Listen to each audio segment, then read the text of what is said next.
Mind stable नहीं होता या उनका माइंड स्टेबल नहीं होता मगर उनके अंदर कोई स्पेशल क्वालिटी होती है, मगर उनके अंदर कोई स्पेशल क्वालिटी होती है या कोई ऐसा स्पेशल स्किल होता है, कोई ना कोई स्पेशल क्वालिटी या स्किल उनके अंदर होता है, मगर हमारी सोसाइटी उस चीज को नहीं देखती, हमारी सोसाइटी उस चीज को नहीं देखती, उस नजरिए से उस चीज को या उन बच्चों को नहीं देखती। तो वो जो बच्चे होते हैं जो सुन नहीं पाते, देख नहीं पाते, सुन नहीं पाते, देख नहीं पाते या उनका माइंड स्टेबल नहीं होता मगर उनके अंदर कुछ क्वालिटीज होती हैं, उनके अंदर कुछ क्वालिटीज होती हैं, तो ऐसे बच्चे क्या कहलाते हैं?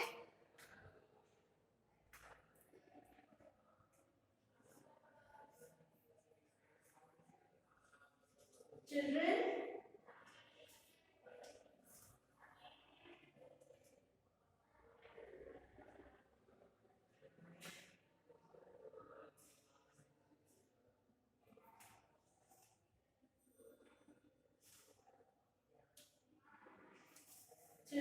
with special needs.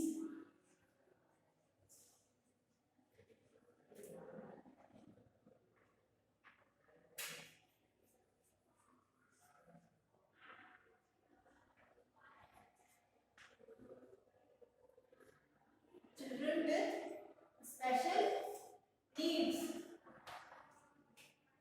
और हमारी सोसाइटी में क्या होता है कि ऐसे बच्चों को जो दूसरे नॉर्मल बच्चे होते हैं, ऐसे बच्चों को जो दूसरे नॉर्मल बच्चे होते हैं उनसे अलग रखा जाता है, तो इसलिए ये बच्चे जो हैं चिल्ड्रन विद स्पेशल नीड्स, वो जो है वो दूसरे बच्चों के बीच में अनकंफर्टेबल फील करते हैं,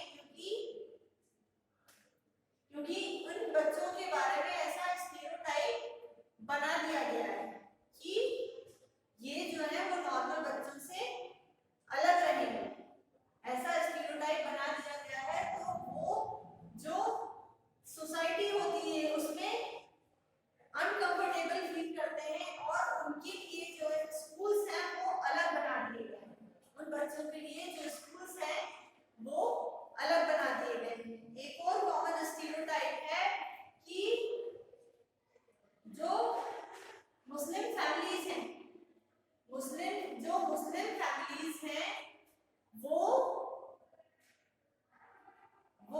गर्ल्स की स्टडीज, लड़कियों को पढ़ाने में वो लोग इंटरेस्ट नहीं लेते, लड़कियों को पढ़ाने में वो लोग इंटरेस्ट नहीं लेते, ऐसा स्टीरियोटाइप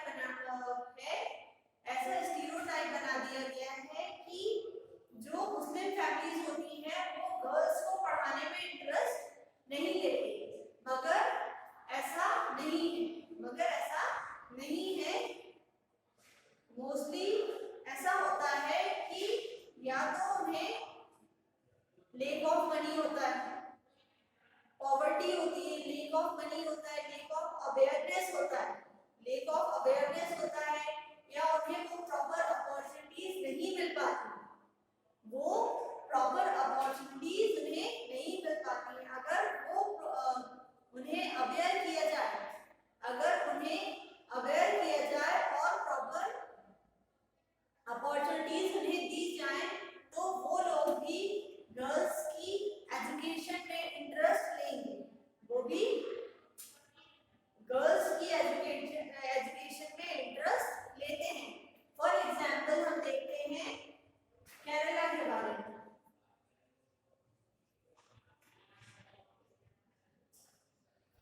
केरला में जो स्कूल्स हैं वो बहुत ज्यादा दूर नहीं है, केरला में जो स्कूल्स हैं वो बहुत ज्यादा दूर नहीं है और वहाँ की जो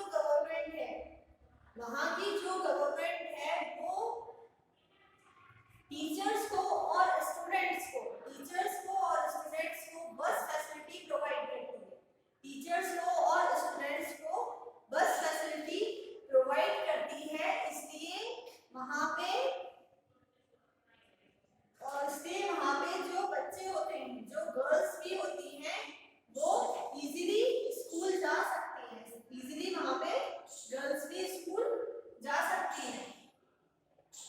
और वहां की जो फैकल्टी होती है, वहां पे जो स्कूल्स में फैकल्टी होती है, वहां पे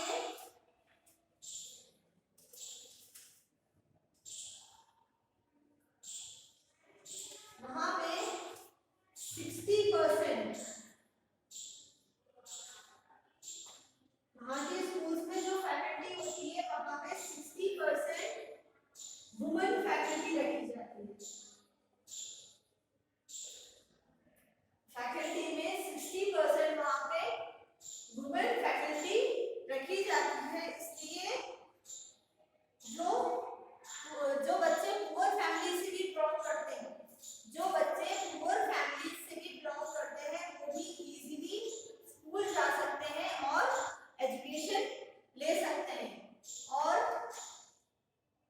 पूरे इंडिया में, अगर हम पूरे इंडिया की बात करें, तो पूरे इंडिया में जो केरला में लिटरेसी रेट है, पूरे इंडिया में खाली केरला में अगर हम बात करें, केरला में, तो वहां पे लिटरेसी रेट जो है वो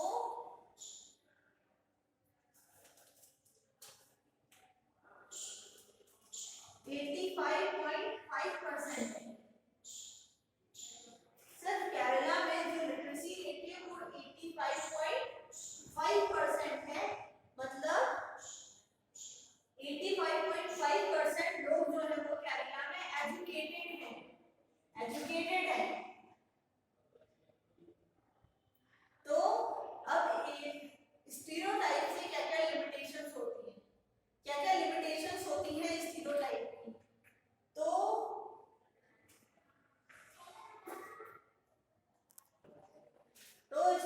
स्टीरियोटाइप की क्या क्या लिमिटेशंस होती हैं? सबसे पहली लिमिटेशन तो उसमें ये है कि ये हमें रोकता है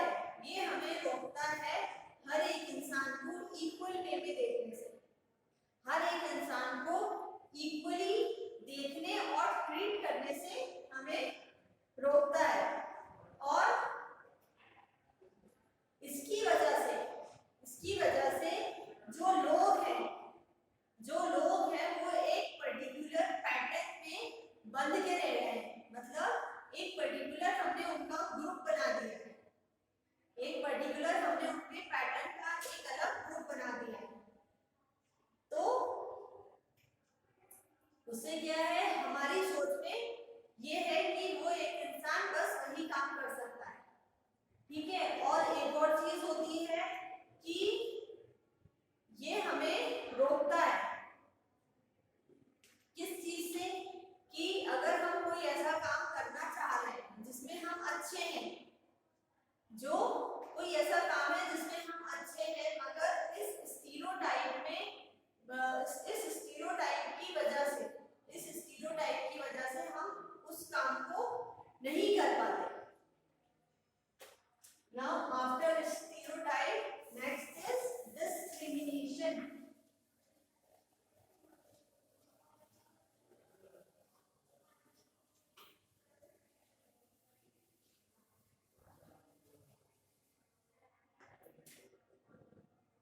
तो सबसे पहली चीज ये है कि डिस्क्रिमिनेशन होता क्या है। सबसे पहले हम देखेंगे डिस्क्रिमिनेशन क्या होता है।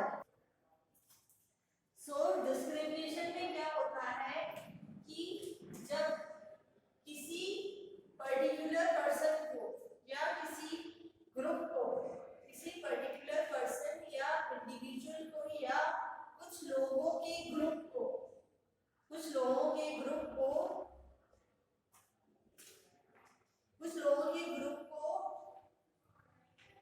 कम ट्रीट किया जाए, ठीक है। कुछ लोगों को अच्छे से ट्रीट किया जाए और कुछ लोगों को कम ट्रीट किया जाए, उन्हें छोटा माना जाए। तो वो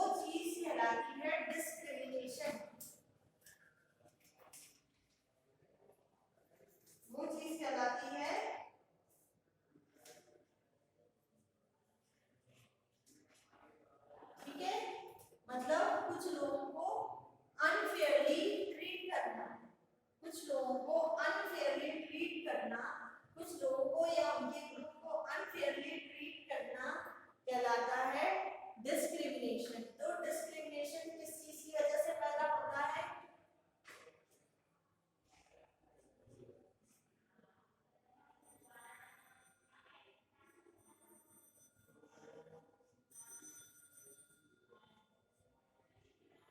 prejudices and stereotype।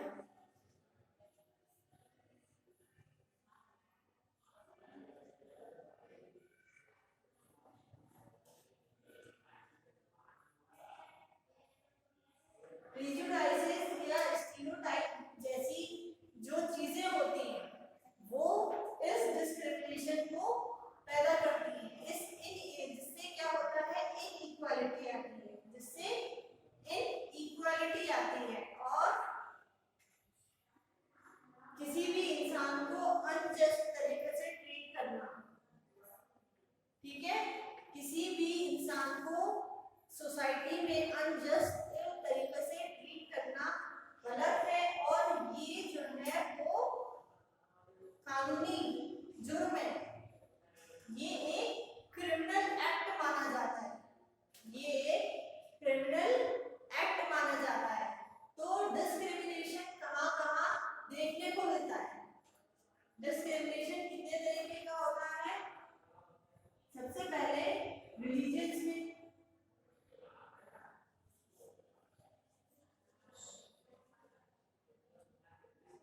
सबसे पहले रिलीजन में डिस्क्रिमिनेशन आता है। तो रिलीजन में किस तरीके से आता है कि कोई लड़की हिंदू है उसे अलग तरीके से ट्रीट किया जाएगा और अगर दूसरी लड़की मुस्लिम है तो उसे अलग तरीके से ट्रीट किया जाएगा। फिर इकोनॉमिकली,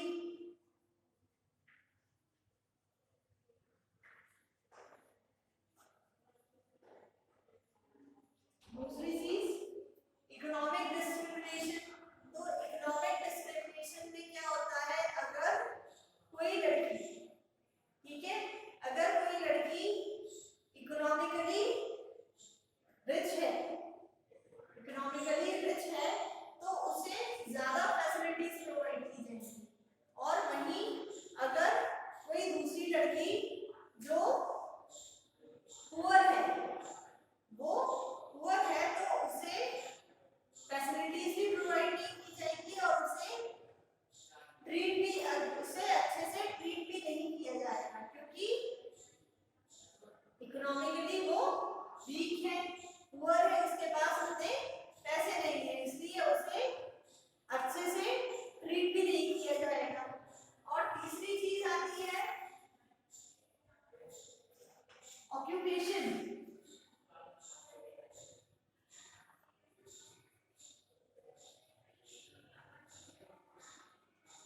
तीसरी चीज आती है ऑक्यूपेशन। तो कोई भी काम होता है, जैसे टीचिंग हुआ, फार्मिंग हुआ, ठीक है, कारपेंटर्स, टीचिंग, फार्मिंग, कारपेंटर्स, जो भी काम हम करते हैं अपने लाइवलीहुड के लिए, हमारी जीवन शैली जो है उसके लिए जो भी हम काम करते हैं हमारी नीड्स पूरी करने के लिए, वो चीज क्या कहलाती है, वो उस इंसान का ऑक्यूपेशन होता है। तो कुछ ऐसे काम हैं जिन्हें हमारी सोसाइटी में अच्छा माना जाता है, जिन्हें हमारी सोसाइटी में अच्छा माना जाता है और कुछ ऐसे काम हैं जैसे, और कुछ ऐसे काम हैं जैसे जो गार्बेज उठाते हैं, है ना, जो क्लीनिंग का काम करते हैं, गार्बेज उठाते हैं, बार्बर्स जो होते हैं, तो इन सबको क्या माना जाता है, इन सबको बुरे काम माना जाता है।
आते हैं ब्राह्मण।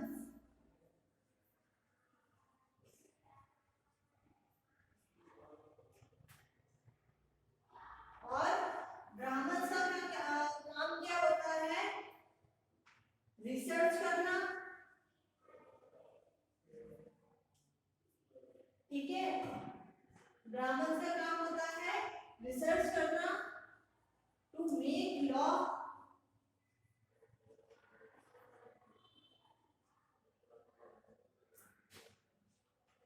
एंड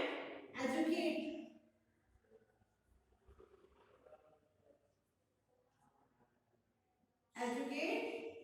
यंग, जो बच्चे होते हैं उन्हें एजुकेट करना, तो ये काम होते हैं ब्राह्मण के। ब्राह्मण के बाद आते हैं क्षत्रिय।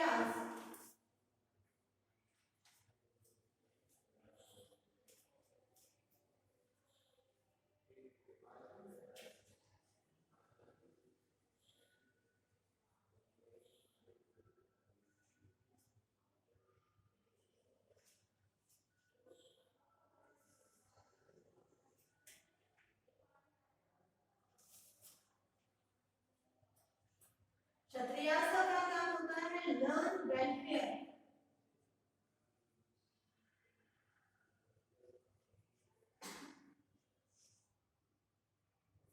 मतलब इस चीज को सीखना और समझना कि हमारे लिए क्या अच्छा है। टू लर्न वेलफेयर एंड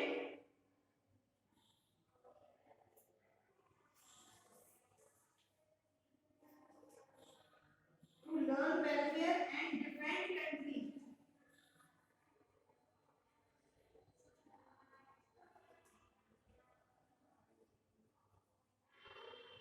मतलब अगर बाहर से कोई अटैक हो रहा है, कोई आउटसाइडर अटैक कर रहा है, तो हमारी कंट्री को डिफेंड करना, तो ये काम जो है वो किसका माना जाता है? माना जाता था क्षत्रिय। इसके बाद वैश्य।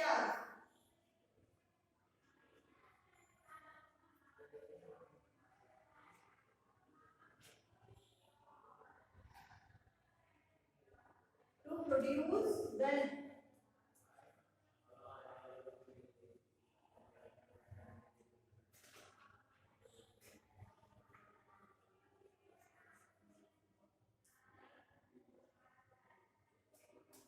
तो जो वेल्थ है उसे प्रोड्यूस करना वैश्य का काम। फिर आते हैं लास्ट में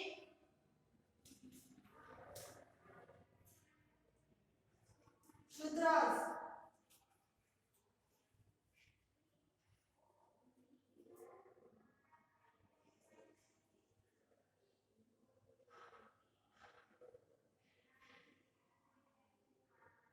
तो इन सब कामों के अलावा, इन सब कामों के अलावा जितने भी काम हैं जिनमें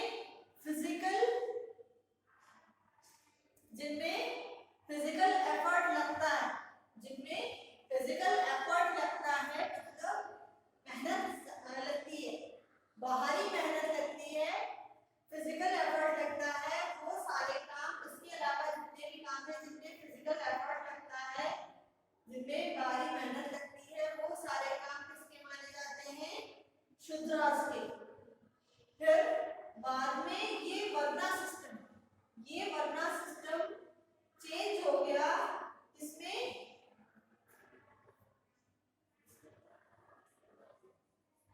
बाद में ये वर्ना सिस्टम चेंज हो गया कास्ट सिस्टम में। और इस सिस्टम के अंदर कई ऐसी चीजें डेवलप हो गई जो जिनकी वजह से जो कास्ट सिस्टम है वो बहुत ही ज्यादा कॉम्प्लिकेटेड हो गया। कैसे? कौन कौन सी चीजें? जैसे अनटचेबिलिटी, ठीक है। अगर कोई दूसरी कास्ट का है तो आप उसे टच नहीं कर सकते, तो अनटचेबिलिटी आ गई। और मोर और लेस इम्पोर्टेंस, मतलब या तो आप उनको, अगर कोई दूसरा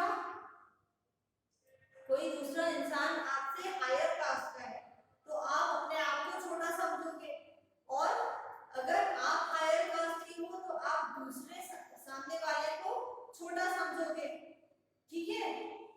तो ये कैसा है, ये डिफरेंस क्रिएट हो जाता है कैसे, कास्ट सिस्टम से। और कास्ट सिस्टम में जो चीज आती है अनटचेबिलिटी, वो इस सिस्टम को और भी ज्यादा कॉम्प्लिकेटेड बना देती है, और भी ज्यादा कॉम्प्लिकेटेड बना देती है, क्योंकि इस सिस्टम में, इस सिस्टम की वजह से फिर आप अपने स्कूल्स में, इस सिस्टम की वजह से जो कोई बच्चा दूसरी कास्ट का है, जो कोई बच्चा दूसरी कास्ट का है, वो स्कूल में किसी और बच्चे के साथ नहीं बैठ सकता, किसी और कास्ट के बच्चे के साथ नहीं बैठ सकता, और उसे क्या है, प्रॉपर फैसिलिटीज प्रोवाइड नहीं की जाती। ये सारी चीजें कैसे क्रिएट हो रही है, कास्ट सिस्टम की वजह से। और इंडिपेंडेंस के बाद भी हमारी सोसाइटी में ये कास्ट सिस्टम है, और लीगली भी ये माना जाता है। और जो लोअर कास्ट के लोग हैं उन्हें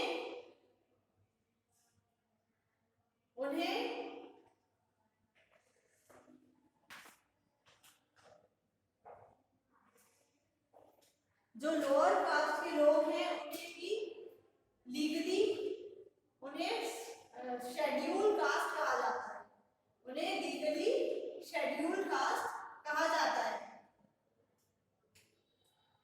ठीक है। तो ये सारी चीजें क्या होती हैं, ये सब कॉम्प्लिकेशंस कैसे पैदा हो रही है, कास्ट सिस्टम की वजह से। और ये चीज लीगली भी मानी जा रही है, और कास्ट के बीच डिफरेंस जो है वो लीगली भी माना जा रहा है, और छोटी कास्ट के लोगों को शेड्यूल कास्ट कहा जा रहा है। तो जो लोअर कास्ट होती है, वो लोग, हायर कास्ट के जो लोग होते हैं, वो लोअर कास्ट के लोगों को दबाते हैं, ठीक है, और उन्हें खुद से अलग रखते हैं, और इसी वजह से जो उनके बीच जो डिस्क्रिमिनेशन है वो भी क्रिएट हो जाता है। कई बार ये जो लोअर कास्ट के लोग होते हैं, ये प्रोटेस्ट भी करते हैं अपने राइट्स के लिए और अपनी जस्टिस के लिए, और अपने जस्टिस के लिए ये प्रोटेस्ट भी करते हैं, लड़ते भी हैं। और कई बार ये जो लोअर कास्ट के लोग होते हैं, ये रिबेल्स भी बन जाते हैं, बागी हो जाते हैं और लड़ते हैं, ठीक है। तो इन सब चीजों को हटाने के लिए, खत्म करने के लिए, कई ऐसे नेशनल लीडर्स थे जिन्होंने कोशिश करी। इवन गांधी जी ने भी इस अनटचेबिलिटी को खत्म करने की कोशिश की थी, मगर जो चीज सालों से चली आ रही है, उसे खत्म करना इतना आसान नहीं है।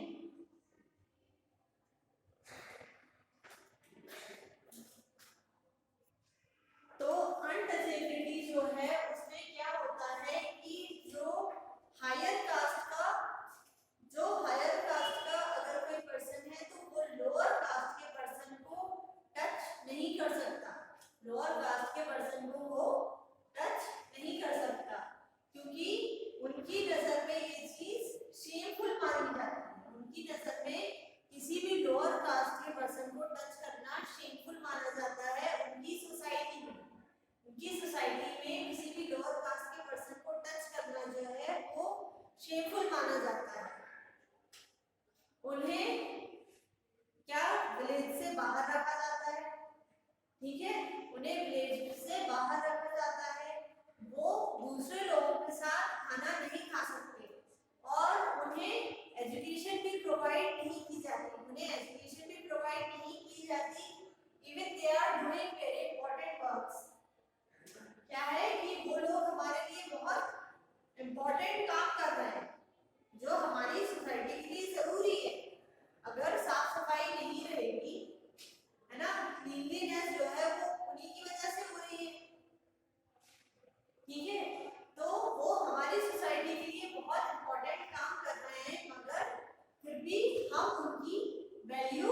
नहीं करते। तो इसी चीज को, इसी अनटचेबिलिटी को खत्म करने के लिए एक बहुत ही फेमस लीडर है डॉक्टर भीमराव अंबेडकर।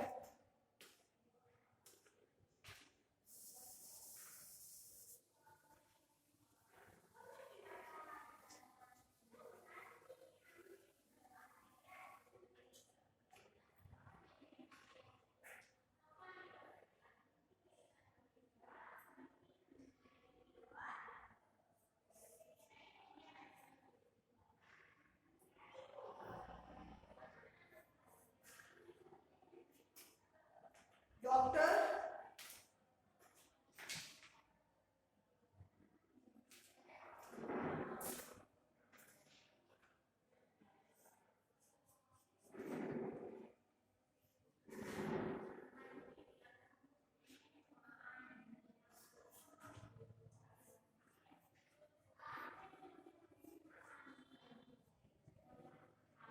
डॉक्टर भीमराव अंबेडकर, और ये जो है वो हमारे कॉन्स्टिट्यूशन, हमारा जो कॉन्स्टिट्यूशन है उसके फादर माने जाते हैं। He is father of constitution. और ये बहुत ही फेमस लीडर है। और जो दलित्स हैं, जो दलित्स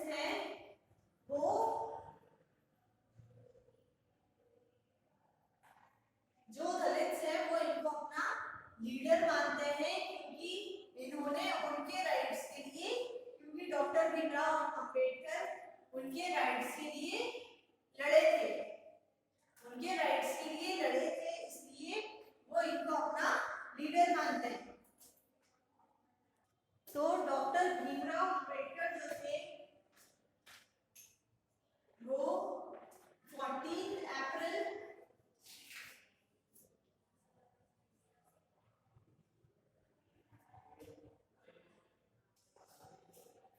1891 को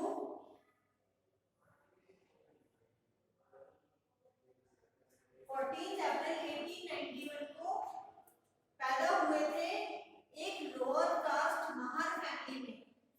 महार की एक लोअर कास्ट फैमिली में वो पैदा हुए थे, और उन्होंने खुद ने डिस्क्रिमिनेशन देखा था at the age of 9 years in 1901। जब वो खुद 9 साल के थे तब उन्होंने भी डिस्क्रिमिनेशन को फेस करा था। उसके जो डॉक्टर भीमराव अंबेडकर थे, इनके जो फादर थे, इनके फादर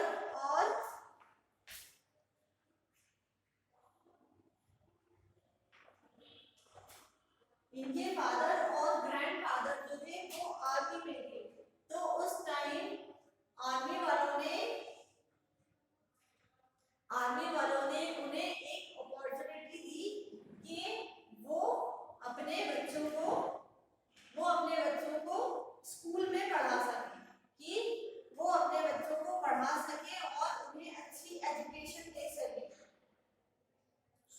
इस अपॉर्चुनिटी के मिलने के बाद उनकी जो फैमिली थी, उनकी फैमिली जो थी वो बहुत खुश हो गई कि हमारे बच्चों को भी अब अच्छी एजुकेशन मिलेगी, और डॉक्टर भीमराव अंबेडकर का एडमिशन स्कूल में करवा रहे थे। मगर इस अपॉर्चुनिटी के बाद भी उन्हें अपने लोअर कास्ट होने की वजह से कई कड़वी चीजें उन्हें झेलनी पड़ी।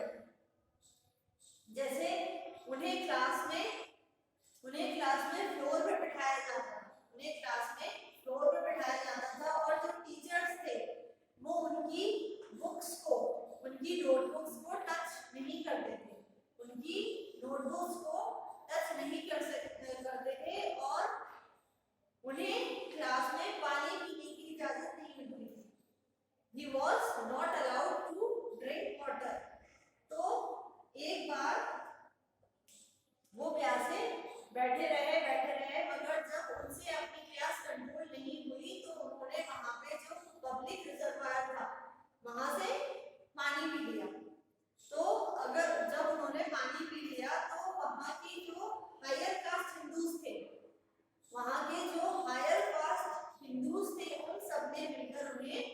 बहुत मारा, उन सब ने मिलकर उन्हें बहुत मारा। और ये सारी चीजें उनके दिमाग में हमेशा के लिए रह गई कि जो भी